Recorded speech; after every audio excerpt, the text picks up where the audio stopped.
नमस्कार, मी Deepti Panhalkar, mind coach आणि psychologist. गेल्या 12 वर्ष मी या मानसिक आरोग्याच्या क्षेत्रात आहे आणि आमच्या न्यूरो माइंड जिम प्रोग्रामद्वारे हजारो लोकांना भीती, चिंता, स्ट्रेस, एन्झायटी यावर मात करायला आम्ही हेल्प करत आलेलो आहोत. तर लोकमत सखीच्या सर्व दर्शकांना माझा मनापासूनचा नमस्कार.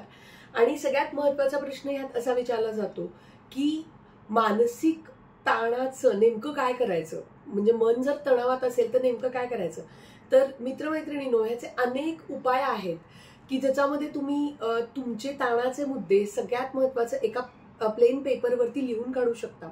5 ते 6 मुद्दे लिहिल्यानंतर तुम्हाला हे लक्षात येईल की कुठला इश्यू सगळ्यात प्राधान्याने मला सोडवावा लागेल, की ज्याच्यामुळे माझा मॅक्सिमम मानसिक तणाव कमी येईल. त्याच्यानंतर दुसरा मुद्दा, तुमचे मित्र म्हणजे किंवा तुमच्या ओळखीचे समुपदेशक, सायकोलॉजिस्ट, मानसोपचार तज्ज्ञ यांच्याशी तुम्ही तुमच्या समस्या मोकळेपणाने बोलू शकता. तेही तुम्हाला काही योग्य पर्याय शोधायला मदत करतील. तर मित्रांनो, या तुमच्या मानसिक समस्या ह्या बऱ्याच जणांच्या असू शकतात, त्यामुळं त्या तुमच्यापाशीच ठेवू नका. त्या तुम्ही जरूर तज्ज्ञांचा सल्ला घेऊन किंवा तुमच्या पद्धतीने सॉर्ट आउट करण्याचा प्रयत्न करा. थँक्यू.